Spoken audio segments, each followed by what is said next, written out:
Bien-aimés dans le Seigneur, je vous prie de vous asseoir.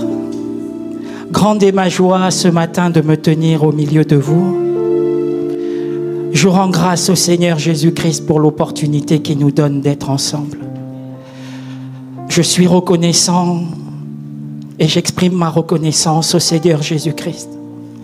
Je suis reconnaissant et j'exprime ma reconnaissance à mon pasteur. Je suis reconnaissant et j'exprime ma reconnaissance à l'épouse de mon pasteur.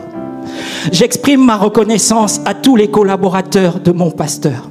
J'exprime ma reconnaissance à tous les frères et sœurs. Je vous salue dans le nom de notre Seigneur Jésus-Christ.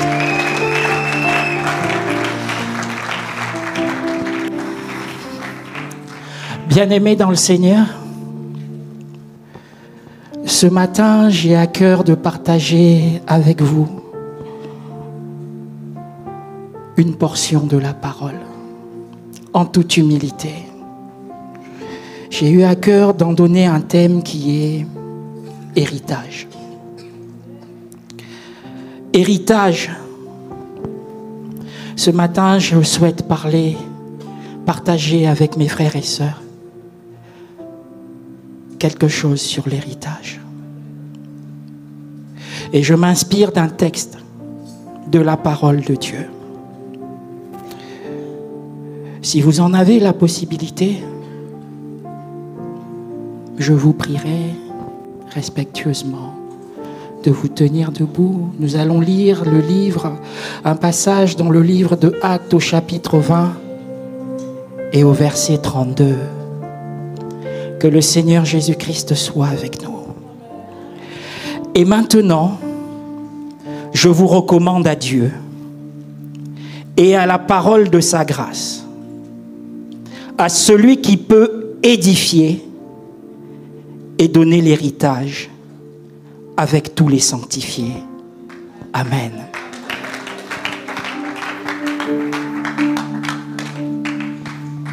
Bien-aimés dans le Seigneur, ce passage de la parole de Dieu, il est dans un contexte. Ce n'est pas un verset, comme je vous le lis tout de suite, qui est isolé. Il a un contexte. Et je souhaite ce matin partager ce contexte. Et je veux préciser que mon cœur ce matin souhaite partager avec des chrétiens. Je parle en premier lieu à des chrétiens. Si tu n'es pas chrétien, si tu n'as pas encore donné ta vie au Seigneur Jésus-Christ, il n'y a pas de problème. Tu peux nous écouter et que le Seigneur Jésus-Christ te visite. Mais je souhaite parler en priorité à un chrétien. Et je veux préciser encore, qu'est-ce que j'entends par chrétien? Nous vivons dans un monde moderne. La connaissance est disponible, vraiment disponible, avec de nombreux moyens.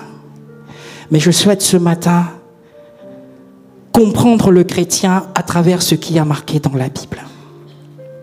Je veux juste nous rappeler, j'introduis mon propos, mais je parle à un chrétien. Et qu'est-ce que je comprends en tant qu'un chrétien? Ma Bible me dit que c'est à Antioche que pour la première fois, les disciples ont été appelés des chrétiens. Alors pour moi, je comprends ce matin des chrétiens comme les disciples. Mais quels disciples? Les disciples du Seigneur Jésus-Christ. Les disciples du Seigneur Jésus-Christ. Ce matin, je veux comprendre les chrétiens comme les disciples du Seigneur Jésus-Christ. Je ne parle pas de dénomination. Je parle aux disciples du Seigneur Jésus-Christ. Alors le contexte du verset que nous avons pu lire initialement, il s'agit de l'apôtre Paul. Pour ceux qui sont des chrétiens et qui ont eu l'opportunité peut-être une fois de lire la parole ou d'écouter des hommes de Dieu prêcher la parole ou prendre part à des enseignements, ils ont peut-être une idée de qui était l'apôtre Paul. Un serviteur de Dieu. Un serviteur de Dieu. Pour les chrétiens qui sont des disciples, ils savent sans rentrer dans trop de détails, notre référence, la Bible, la parole de Dieu, n'est-ce pas? Je pourrais la présenter en 2 parties très rapidement, l'Ancien, le Nouveau Testament.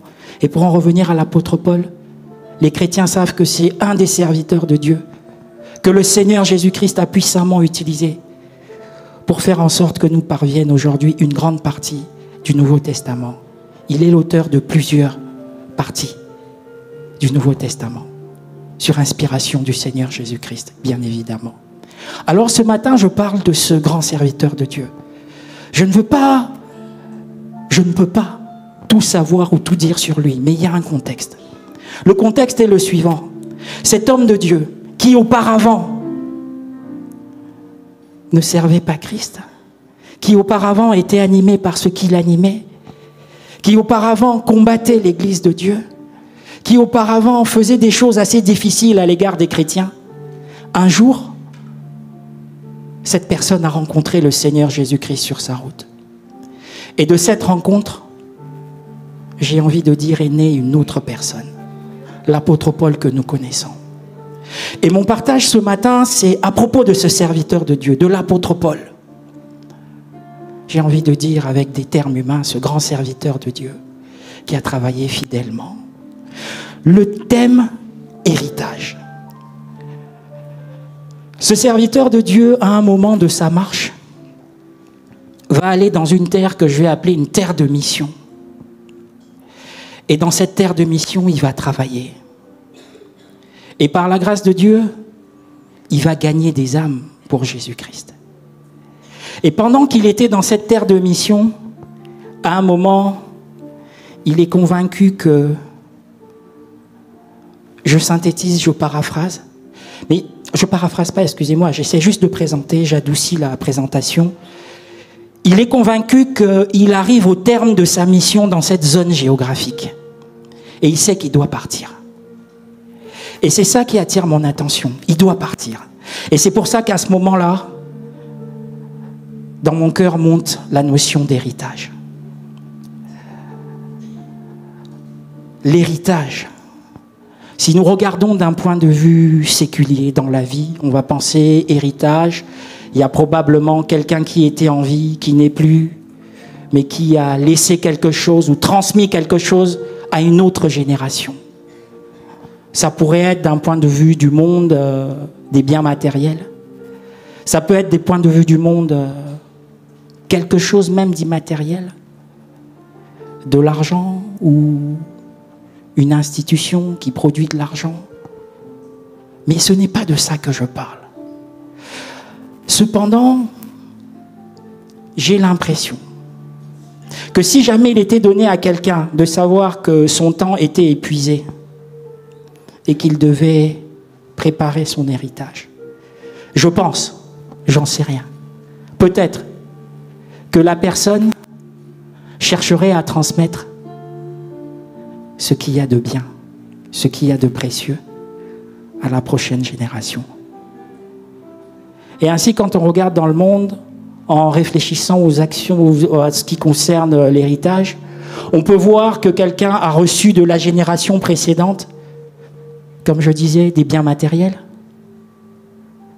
de l'argent, peut-être de l'instruction.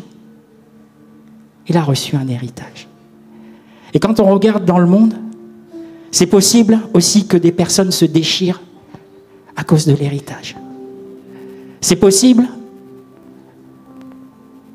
que des ayants droit de celui qui était là avant soient empêchés de rentrer en possession de ce qui leur est dû.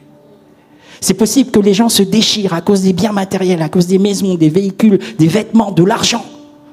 C'est possible que des personnes soient outragées à cause de cet héritage.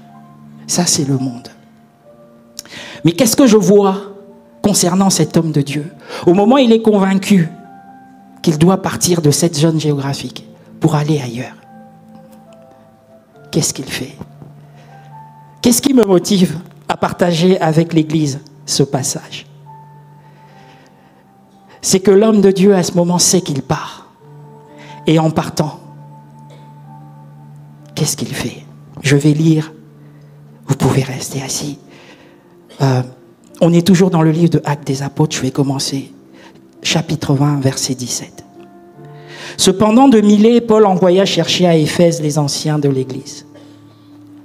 L'apôtre Paul est en train de partir. Un peu plus haut, il avait décidé de ne pas passer directement par la ville d'Éphèse. Il est allé un peu plus loin.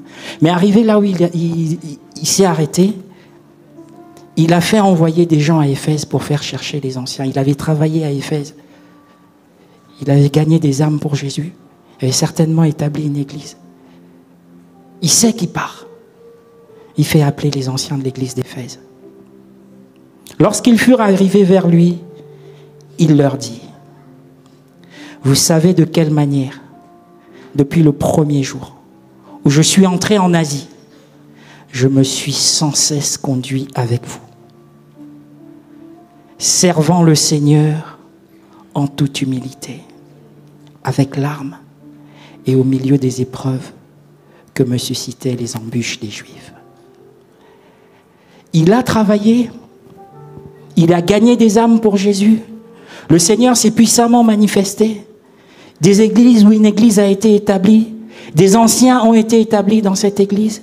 Il y a des personnes qui sont là pour paître le troupeau. Le travail a été fait. Et lui, l'apôtre, il est convaincu qu'il doit aller ailleurs. Quels sont ses derniers mots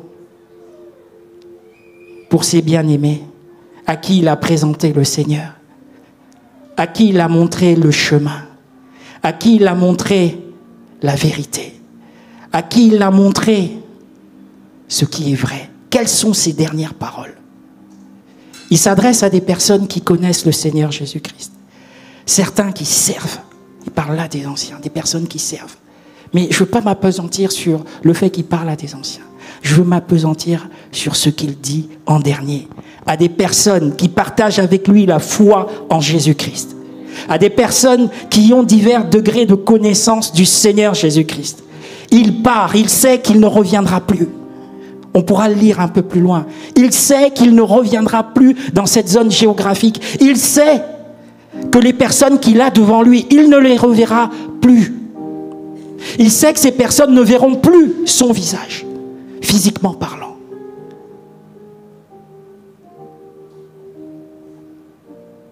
Qu'est-ce qu'il dit en dernier à ces personnes? Je disais tantôt que dans mon cœur, ce matin, je m'adresse premièrement à des chrétiens, à des disciples du Seigneur Jésus-Christ. Alors l'apôtre Paul, en partant de cette zone géographique, n'est-ce pas? Parce que vous lisez la Bible, il y a un grand travail qu'il a fait. Mais je parle de cette zone géographique. Il parle de cette zone géographique-là. Et qu'est-ce qu'il dit à ses bien-aimés? Il dit qu'il a servi le Seigneur en toute humilité, avec larmes et au milieu des épreuves que lui suscitaient les embûches des Juifs. Il rappelle juste qu'il a servi le Seigneur fidèlement, avec humilité. Et on peut voir entre les lignes qu'il n'a pas servi dans la facilité. Il y a eu des larmes, il y a eu des difficultés. Je ne vais pas m'étaler, je n'ai pas voulu dresser tout ce qu'il a eu à traverser. Mais je m'adresse d'abord à des chrétiens. Vous lisez votre Bible. Vous connaissez le gars qui a reçu je ne sais plus combien de coups de bâton, -1, à cause de l'évangile. Vous connaissez la personne qui a été battue. Et les gens qui l'ont battu se sont arrêtés un moment parce qu'ils l'ont laissé pour mort. Ils ont pensé qu'il était mort. C'est là qu'ils ont arrêté de le battre. Vous lirez dans votre Bible. Et cette personne qui était laissée pour morte, les frères se sont approchés, l'ont entouré. Et il s'est relevé. Je parle d'un serviteur de Dieu. Il a fini de travailler, mais ses dernières paroles, il rappelle à ses frères. Il rappelle à ceux qui sont dans le champ de Dieu. Il rappelle, de manière générale, à ceux qui connaissent le Seigneur Jésus-Christ, la notion de service. L'humilité dans le service.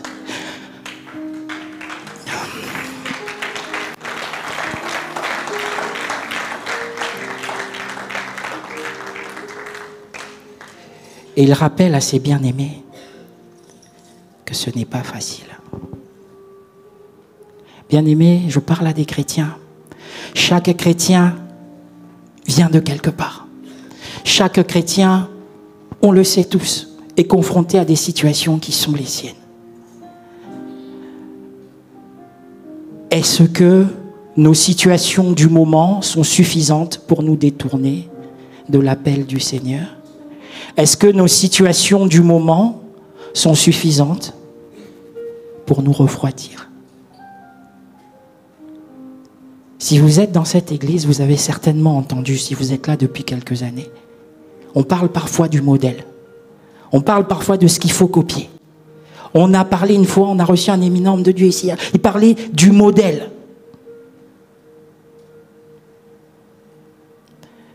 Pourquoi est-ce que les chrétiens qui sont passés avant nous ont servi fidèlement, malgré les vents, les tempêtes? Et pourquoi est-ce que notre génération ne serait pas en mesure seulement de rester fidèle à Jésus-Christ de Nazareth? Je parle d'héritage. Qu'est-ce qu'il dit en dernier, en partant de cette zone géographique? Vous savez que je n'ai rien caché de ce qui vous était utile, et que je n'ai pas craint de vous prêcher et de vous enseigner, publiquement et dans les maisons. Je veux insister ici sur le fait que rien n'a été caché. La parole de Dieu a été présentée dans toute la simplicité. La parole de Dieu n'a pas été tordue, elle a été présentée simplement. Rien n'a été caché. J'ai envie de dire, elle a été présentée intégralement. Je parle d'héritage. Je parle d'un modèle qu'il faut copier. Le modèle excellent étant le Seigneur Jésus-Christ de Nazareth. Mais ce matin, je veux juste prendre dans la parole de Dieu quelqu'un qui a travaillé pour le Seigneur Jésus-Christ. Vous savez l'histoire de ce serviteur? Je ne vais pas le lire, je vais juste le survoler. Mais vous avez la liberté de voir dans votre Bible. Quand il rencontre le Seigneur Jésus-Christ et qu'il perd la vue, et qu'est-ce qui se passe pour qu'il recouvre la vue? C'est que le Seigneur Jésus-Christ parle à quelqu'un. Il demande à une certaine personne d'aller prier pour lui. Mais qu'est-ce qui attire mon attention? La personne dit, Seigneur, mais j'ai entendu que... Et Dieu, le Seigneur Jésus-Christ confirme. Il dit, cette personne, c'est mon serviteur. C'est mon serviteur, c'est mon instrument. Va prier pour lui. Voilà quelqu'un que nous connaissons, à qui le Seigneur Jésus-Christ confirme qu'il était son serviteur. Et donc ce serviteur-là, je reviens sur le contexte, au moment de partir, qu'est-ce qu'il dit? Il dit qu'il a servi. Il dit qu'il n'a pas caché la parole de Dieu. Il dit qu'il a fait son devoir, publiquement dans l'assemblée, et même en privé dans les maisons, annonçant aux Juifs et aux Grecs la repentance envers Dieu et la foi en notre Seigneur Jésus-Christ. Bien-aimés dans le Seigneur, nous sommes dans une église. Selon l'inspiration que le Seigneur donne à ses serviteurs, divers sujets seront abordés. Divers thèmes seront développés. Mais il est des choses qui ne seront jamais démodées. Il est des choses qui seront toujours d'actualité. Le monde dans lequel nous vivons marche des fois à travers des modes. Il y a des choses qui sont à la mode et des choses qui changent. Ça peut être sur le plan vestimentaire. Ça peut même être sur le plan matériel. Même qu'on peut voir sur certains objets qui deviennent à la mode et d'autres qui deviennent désuets. Il y a un changement. On voit des choses qui sortent avec une première version, avec une deuxième version, et enfin une nouvelle version. Et ensuite ça change, et ensuite on passe à autre chose. Mais ce matin, je parle à un chrétien. Il est des choses qui ne seront jamais démodées. Il est des choses qui seront toujours d'actualité. Que nous soyons dans une modernité ou dans quelque chose d'archaïque, il y a des choses qui seront toujours d'actualité. Le salut sera toujours d'actualité tant que l'Église sera là.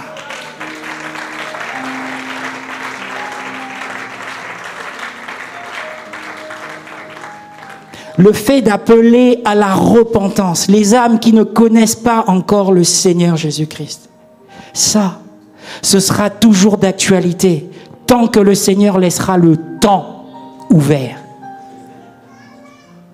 On appellera toujours à la repentance. L'Église, avec son message de repentance, sera toujours d'actualité. Le message de la repentance ne sera pas démodé tant que la dispensation sera ouverte. Le message de la repentance ne sera pas démodé. Bien-aimés dans le Seigneur, nous sommes venus à Christ à un moment. Et j'espère qu'on est conscient qu'avant nous, il y avait des serviteurs.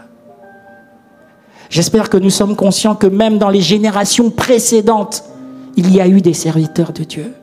Et même avant ces générations, il y a eu des serviteurs de Dieu. Le Seigneur Jésus-Christ a toujours pourvu, a toujours fait en sorte que sa parole soit disponible. Et il a toujours fait en sorte que ses serviteurs soient présents sur le terrain. Que ce soit dans les temps anciens, où il n'y avait peut-être pas, excusez-moi, d'électricité. Il n'y avait peut-être pas l'avion. Il n'y avait peut-être pas la voiture. En ces temps anciens, en ces temps très éloignés, la parole de Dieu était disponible. Et ils appelaient déjà à la repentance. Et ils expliquaient sans rien cacher que le salut était disponible. Et ils disaient sans rien cacher que tous sont péchés et sont privés de la gloire de Dieu. Ils le disaient déjà dans les temps anciens, sur les ordres du Seigneur Jésus-Christ.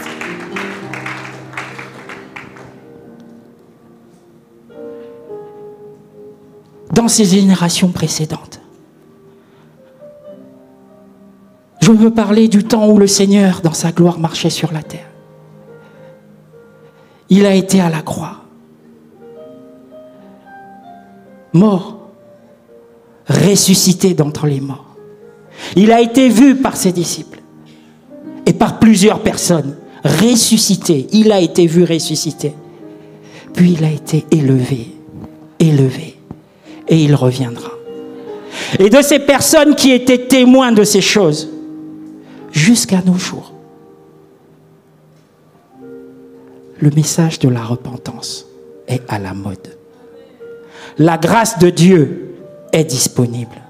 La repentance, le message de la repentance ne sera pas démodé. La grâce de Dieu ne passera pas de mode. La grâce de Dieu est disponible. Tant que le Seigneur permet que cela se fasse, la grâce de Dieu est disponible. Alors je parle à un chrétien. La génération d'avant a couru la course. La génération d'avant a combattu le bon combat. Y a-t-il quelque chose qui t'empêcherait de courir ta course victorieusement jusqu'au bout? Y a-t-il quelque chose qui t'empêcherait de combattre le bon combat et d'en sortir victorieux? Certes, pas par tes propres forces. Certes, pas par tes propres efforts. N'est-ce pas qu'on parle à celui qui peut nous préserver, nous garder et nous faire paraître purs, propres, irrépréhensibles devant lui? C'est possible. Je reviens sur le contexte. Il part et il parle aux serviteurs qui vont rester. Et il parle aux personnes qui connaissent le Seigneur Jésus-Christ qui vont rester. Qu'est-ce que je dis? Je dis qu'il leur rappelle ce qui est important. Je dis qu'il leur rappelle ce qui est précieux. Je dis qu'il leur rappelle ce qui a attrait à l'éternité. Qu'est-ce qui a attrait à l'éternité? C'est que le Seigneur veut que les âmes soient sauvées et qu'elles soient avec lui pour l'éternité. Et tant que le temps restera ouvert, tant que ce que nous appelons le temps restera ouvert, le Seigneur, dans sa souveraineté, permet que la porte soit là, permet qu'il y ait des personnes disponibles. pour prêcher l'évangile, pour parler de la grâce, pour parler de la repentance. La repentance envers Dieu et la foi en notre Seigneur Jésus-Christ. Ça ne passera pas de mode. Qui c'est le consommateur de notre foi? Je parle à un chrétien. Tu sais qui c'est le consommateur de notre foi, n'est-ce pas? Que le Seigneur nous aide. Je souhaite poursuivre ma lecture. Et maintenant, voici, lié par l'Esprit, je vais à Jérusalem. Ne sachant pas ce qui m'y arrivera.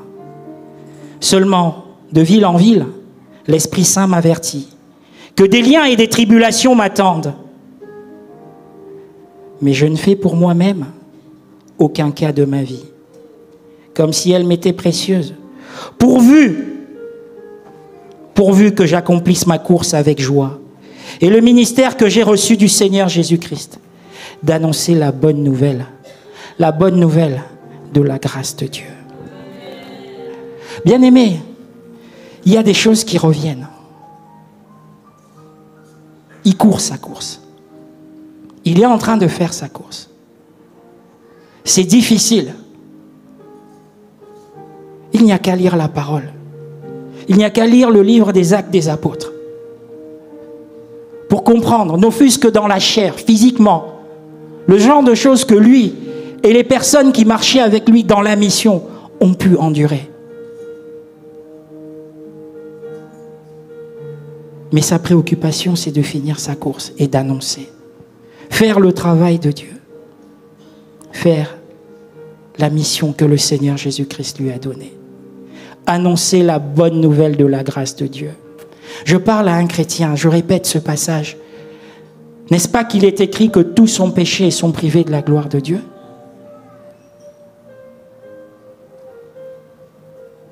N'est-ce pas que quelque part il est écrit qu'il n'y a de salut en aucun autre? N'est-ce pas que quelque part on nous a dit qu'il n'y a pas un autre nom par lequel nous puissions être sauvés? On se souvient de ça. Tant que la dispensation est ouverte, le Seigneur pourvoit. La parole devra être prêchée. Le nom de Jésus-Christ devra être publié. Et les ouvriers du Seigneur seront là pour faire le travail de Dieu.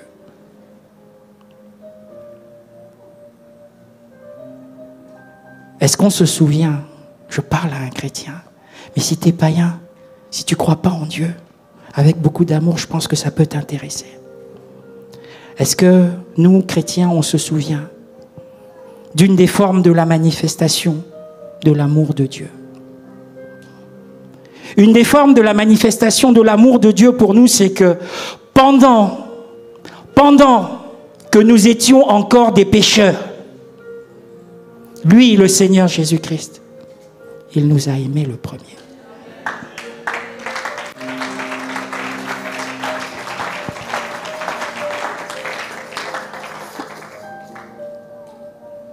Il nous a aimés le premier. Tu n'es pas chrétien? Peut-être que certaines personnes te définissent comme avec des termes d'aujourd'hui en disant un païen. Tu n'appartiens pas à Jésus-Christ. Tu ne l'as pas encore reçu comme ton Seigneur et ton Sauveur personnel. Mais sache que Jésus-Christ t'aime. Il t'a aimé le premier, comme il nous a aimé le premier.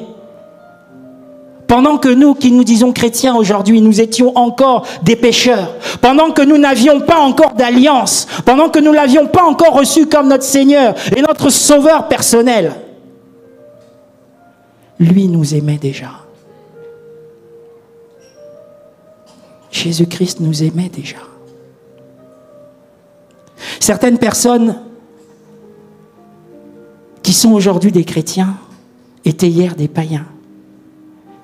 Et peut-être que ces personnes menaient une vie de débauche. Elles étaient éloignées de Dieu, sur la pente de la destruction et de la perdition. Mais ces personnes ont eu la grâce d'écouter la bonne nouvelle du royaume de Dieu. Et le Seigneur a fait grâce que ces personnes soient touchées, que leur cœur soit changé et que ces personnes deviennent des chrétiens, des disciples de Jésus-Christ de Nazareth.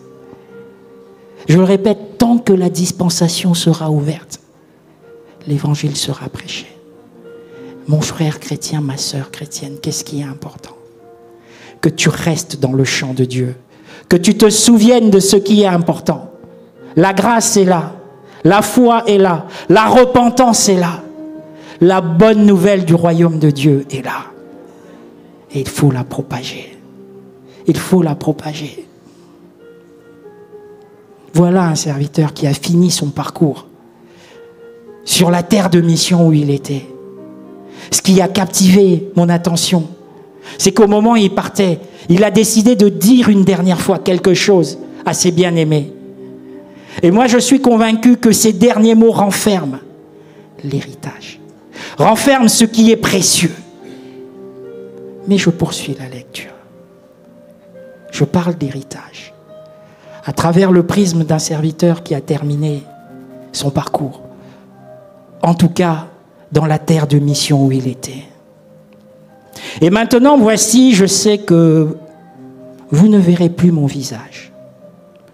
Vous tous, au milieu desquels j'ai passé en prêchant le royaume de Dieu. Il sait qu'il ne reviendra plus. En tout cas, il en a la conviction. Et vous savez, bien-aimés dans le Seigneur, je parle vraiment à des chrétiens. J'épingle un petit quelque chose. Ça vous est déjà arrivé qu'on termine le culte, que ce soit le culte du dimanche ou une autre réunion de prière, on a fini, et puis on se retrouve quelque part là dans l'église ou même devant l'église, peut-être par petits groupes ou dans un seul groupe, et on ne veut pas partir. Ce qui se passe, c'est qu'on est en train de parler, on partage, on va, voilà, mais on n'arrive pas à partir. On n'arrive pas à se séparer. On est venu pour prier, mais après on veut bien rentrer chez nous. Mais des fois on dit oui, mais il faut qu'on gagne du temps, qu'on respecte l'heure et tout. Mais quand une fois qu'on a fini, on n'arrive pas à partir. On n'arrive pas à se séparer. J'en parle. C'est une image du lien qui nous unit en Jésus-Christ. Alors imaginez ces personnes-là, ce serviteur de Dieu qui est arrivé en terre de mission, qui a prêché l'évangile, qui a traversé des moments difficiles, qui a mis sa vie en jeu, qui a donné tout ce qu'il avait pour le royaume de Dieu. Il a travaillé. Et Dieu a fait grâce qu'il ait gagné des âmes. Et Dieu a fait grâce que des personnes se mettent debout dans le champ de Dieu suite à la prédication qui a été faite. Et ils ont certainement tissé des liens. Sur cette terre de mission, il est resté pendant des années, je pense 3 ans. Et vous savez comment vivent les chrétiens? La relation qui existe entre des chrétiens, elle est différente de la relation qui existe dans le monde. Les chrétiens ont une façon de vivre, il y a un lien. Je pense que c'est Jésus-Christ qui crée ce lien. Il y a quelque chose qui se tisse que je ne veux pas décrire ici. Mais vous comprenez ce que j'essaye de dire. Et là, en fait, il dit à ces personnes, avec ce lien qui a été tissé, avec cette proximité que donne Jésus-Christ, que crée Jésus-Christ, il leur dit, vous ne verrez plus mon visage. On ne se verra plus. Je suis resté avec vous, j'ai partagé l'évangile. Ils savent de quoi ils parlent. Si vous lisez les Actes des Apôtres, vous verrez que sur la marche, il s'est passé des choses extraordinaires, difficiles, bonnes, merveilleuses. C'est un ensemble. Il s'est passé beaucoup de choses. Et là, ils se séparent. Je ne pense pas que ce soit seulement une histoire d'émotion, mais il se passe quelque chose de très profond. Lui, il est convaincu qu'il ne les reverra plus. Que ses bien-aimés ne le reverront plus. Alors, il s'arrange. Il fait de son mieux.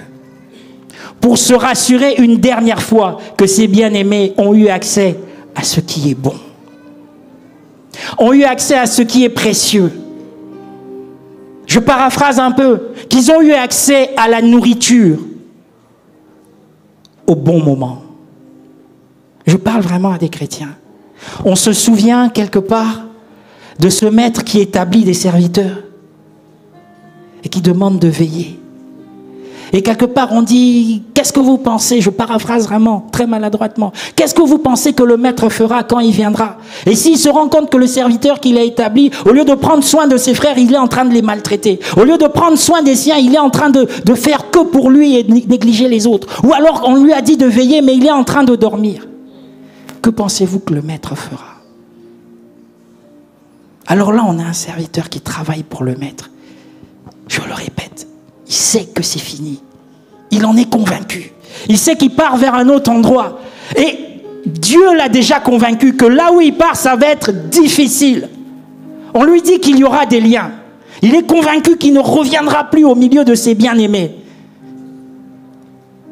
J'ai l'impression qu'il est convaincu que physiquement, c'est fini. Il ne verra plus ses frères dans la chair. Il ne verra plus ses bien-aimés. Ils ne se verront plus. Qu'est-ce qu'il fait? Il rappelle l'héritage. Il rappelle qu'il est resté au milieu de ses frères et qu'il a prêché le royaume de Dieu. Car Dieu a tant aimé le monde qu'il a donné son Fils unique, afin que quiconque croit en lui ne périsse point, mais qu'il ait la vie éternelle. Il a parlé de Jésus. Il a parlé de la seule solution qui existe pour que l'être humain soit sauvé. Jésus-Christ de Nazareth.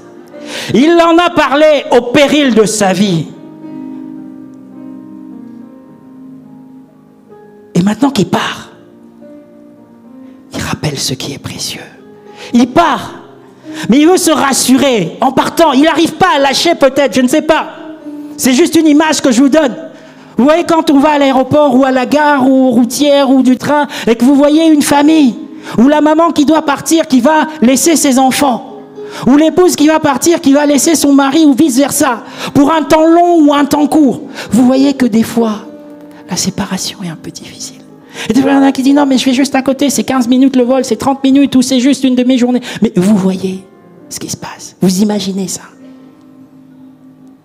Essayez juste de voir maintenant. On fait qu'imaginer parce que là on ne sait pas, on ne connaît qu'en partie.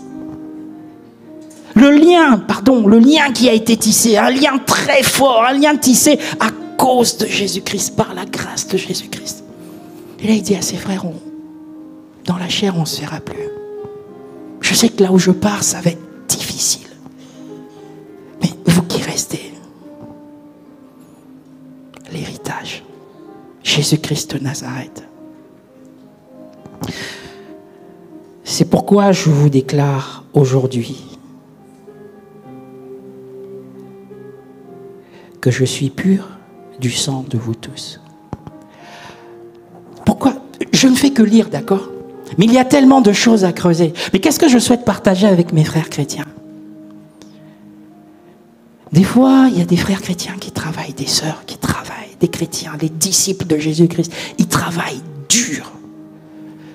À tel point que des fois, même toi qui n'es pas dans le champ de Dieu, mais tu regardes, tu dis, ah, mais lui vraiment, il est vraiment dans les choses de Dieu. Et des fois, ça peut arriver que tu as l'impression que tu t'es donné et tu peux penser que le résultat n'est pas là. Mon ami, bien-aimé dans le Seigneur, toi tu fais ta part. Tu fais ta part, pas comme quelqu'un dit, oh ouais, je fais juste et je pars. Non, tu donnes le meilleur de toi-même.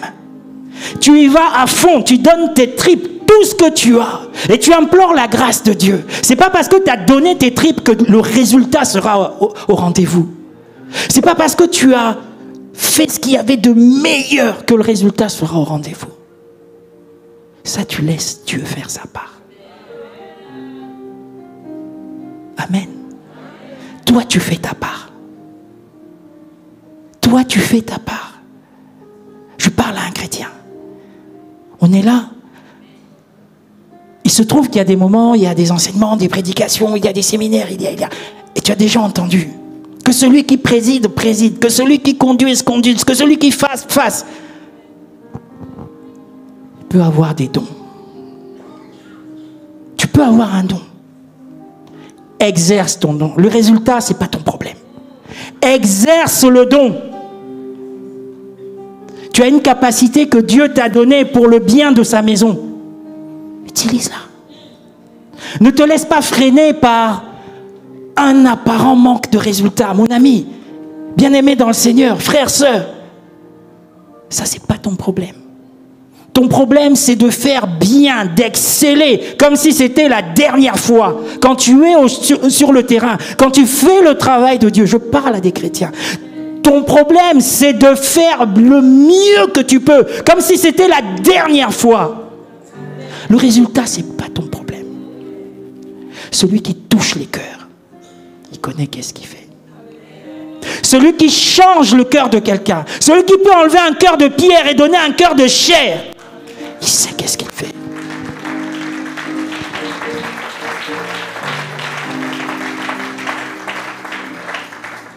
La gloire à Jésus. Bien-aimé dans le Seigneur, fais ta part. Mais pas avec des intérêts. Fais ta part avec intérêt. Je me rappelle, excusez-moi, je vais parler d'un tout petit quelque chose, sans arrière-pensée. Il y a des années en arrière, j'étais beaucoup plus jeune qu'aujourd'hui. J'ai eu le privilège d'assister à ce qu'on appelle aujourd'hui, avec nos mots, plus ou moins, vous allez comprendre, une consécration ou une ordination. Et pendant l'ordination, j'écoutais un des officiants qui disait « Ayez l'amour. Ayez l'amour du peuple de Dieu. Ayez l'amour des brebis du Seigneur. » C'est juste une parenthèse. Ça veut dire quoi? Cette parenthèse que je ferme, referme, ouvre, ferme. Toi, fais ta part, chrétien. Fais ta part. Mais ne le fais pas de manière... Fais-le avec amour. Dieu t'a fait grâce, c'est juste un exemple, d'aller prêcher dans un endroit, et tu prêches, et tu mouilles le maillot, et tu es sur le terrain tous les jours, tu te prives de sommeil, tu te prives de manger, tu te prives même de ta vie de famille, et après combien de temps de travail qui t'a épuisé, tu as perdu du poids, tu es fatigué, tu es peut-être même au bord de commencer à faire des crises de tension, et tu regardes que 2 âmes, 3 âmes, ça va, ça vient, ça augmente, ça diminue. C'est pas ton problème. Continue à donner le meilleur de toi-même. Continue à donner le meilleur de toi-même. Ta mission, si c'est de parler, parle. Ta mission, si c'est... J'aime bien la généalogie, comme disait quelqu'un. Si ta mission, c'est de fléchir les genoux, fléchis-les. Fléchis-les. C'est pas toi qui change le cœur, qui enlève le cœur de pierre, si c'est ça le sujet, et qui met un cœur de chair. C'est pas toi. Toi, tu fais ton devoir. Si ta mission, c'est de te tenir à la brèche, tiens-toi à la brèche. Tiens-toi à la brèche. Je parle à un chrétien. Toi-même, quand tu es venu au Seigneur, au fait, qu'est-ce qui a fait que tu changes? Il y en a, il va te dire, oh, je suis chrétien depuis 20 ans. D'accord. Depuis 20 ans. Et il y a 20 ans en arrière, qu'est-ce qui a fait que tu changes? Bien sûr, il y en a qui te dira, j'ai écouté tel pasteur prêcher. J'ai vu tel frère faire ceci. J'ai vu telle sœur faire cela. J'ai vu. D'accord. Tu sais, c'est quoi le problème? C'est que le serviteur s'est pointé sur le terrain au temps convenable. J'aime bien l'image. C'est juste une image. Ce jour-là, le peuple a pris la fuite. Le peuple ayant pris la fuite, c'est juste une image, ne m'en tiens pas rigueur. Le peuple ayant pris la fuite, tout le monde allait dans une direction. Et il y en a un qui est venu dans la direction opposée. Et il a fait face. Il a fait face à la situation pendant que tout le monde prenait la fuite. Peut-être que cette personne ne savait pas comment faire. Mais tout ce qu'il avait à cœur, c'était de faire face. C'était de se tenir devant. Il ne savait pas comment la solution allait venir. Mais peut-être qu'il savait que celui qui apporte les solutions allait faire quelque chose. Comment?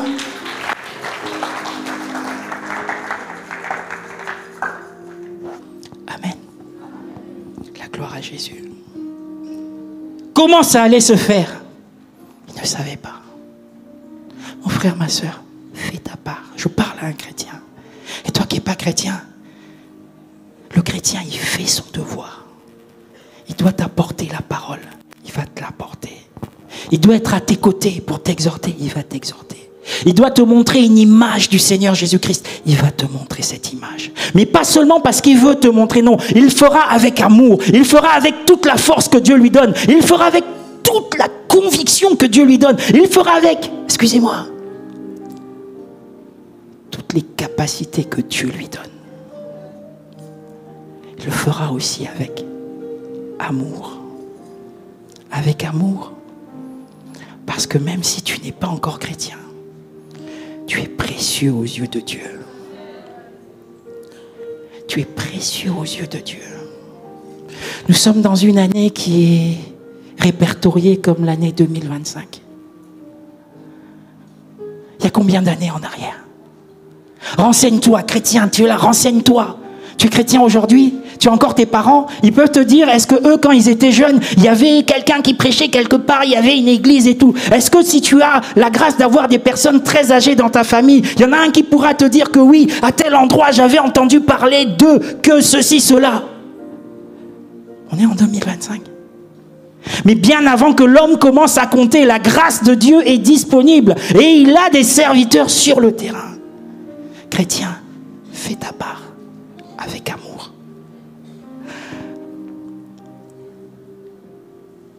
Cette partie, toujours pour le chrétien,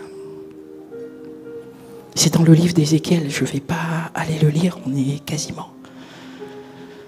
Où il dit en fait que quand il envoie quelqu'un, je paraphrase encore, pour aller prévenir une certaine personne sur une certaine situation, si la personne change, l'envoyé est libre. Mais si Dieu envoie quelqu'un pour aller prévenir quelqu'un, et que l'envoyé ne va pas, et que la personne qu'on devait prévenir vient à mourir, Dieu demandera le sang de cette personne à l'envoyé. Regarde dans le livre d'Ézéchiel. Ainsi je insiste, fais ta part, mais fais-la très bien, comme un bon serviteur fidèle du Seigneur Jésus-Christ. Ça fait partie de l'héritage. C'est pourquoi je vous déclare aujourd'hui que je suis pur du sang de vous tous. Car je vous ai annoncé tout le conseil de Dieu sans en rien cacher. Il a tout présenté, on en a parlé un peu. Il a présenté la parole, il n'a rien caché. Il a fait son devoir. Prenez donc garde à vous-même et à tout le troupeau sur lequel le Saint-Esprit vous a établi évêque, pour paître l'Église du Seigneur qu'il s'est acquise par son propre sang. Je veux insister encore sur ce point. J'y suis, on a terminé, d'accord? Je voulais insister sur ce point. Le païen, il est précieux aux yeux de Dieu. Toi, chrétien, tu es précieux aux yeux de Dieu. Païen comme chrétien, Dieu nous a aimés le premier. Et nous qui sommes chrétiens, nous appartenons au Seigneur Jésus-Christ.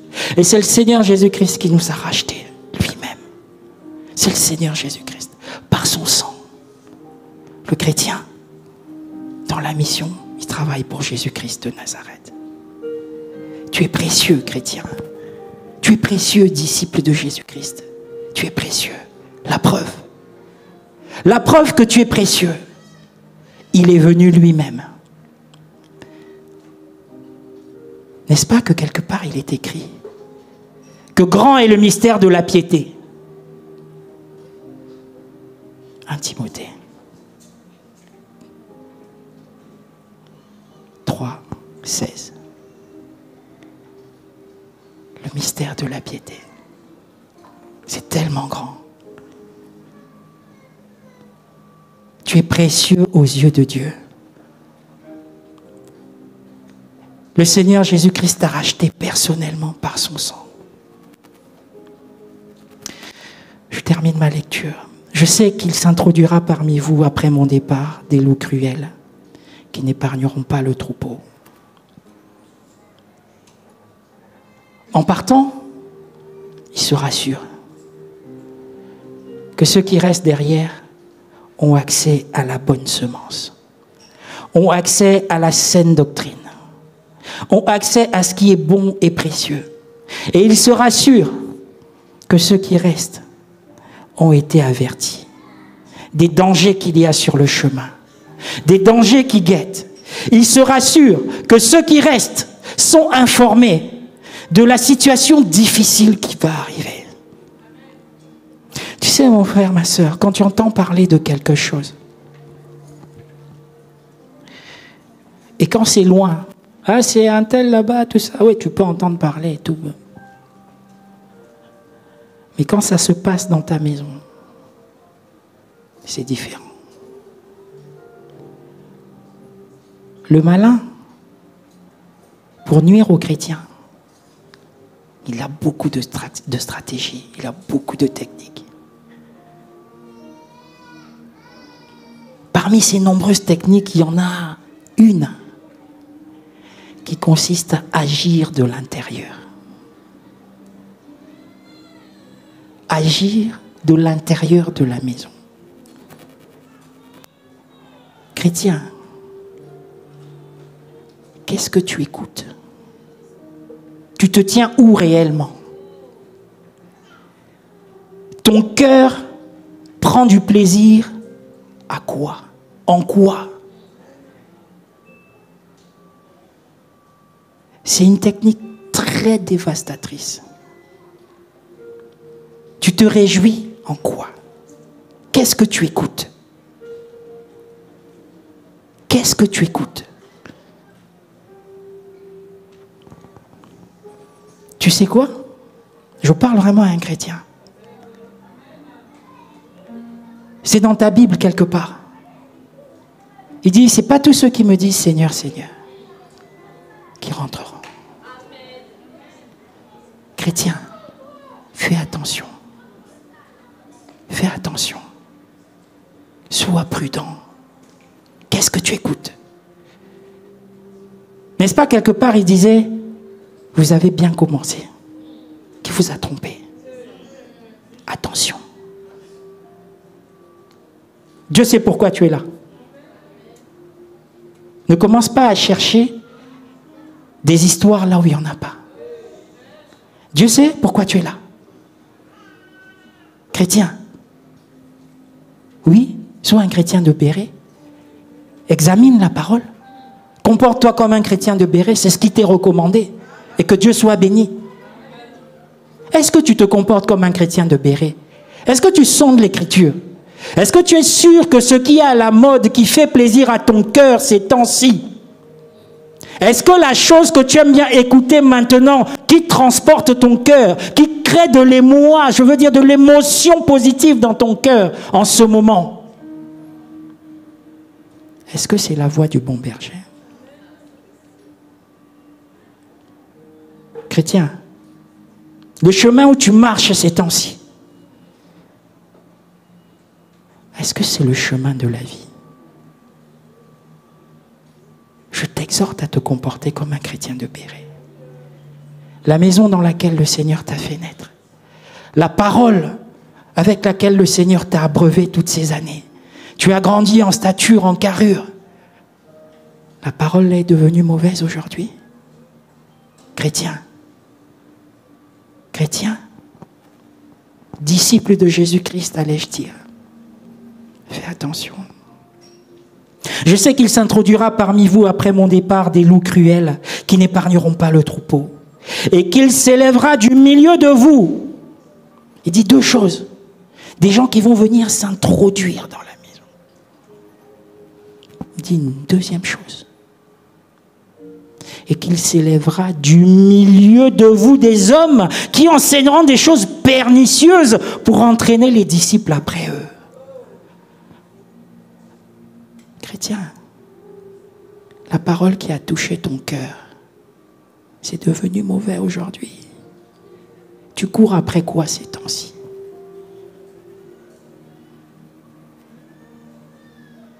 J'en ai terminé. Je parle de l'héritage. Le temps m'est compté. Mais en réalité, je parle d'une chose. Oui, j'ai dit l'héritage. C'est vrai. À la vérité, je parle de la saine doctrine du Seigneur Jésus-Christ de Nazareth. Que la grâce de notre Seigneur Jésus soit notre partage. Amen.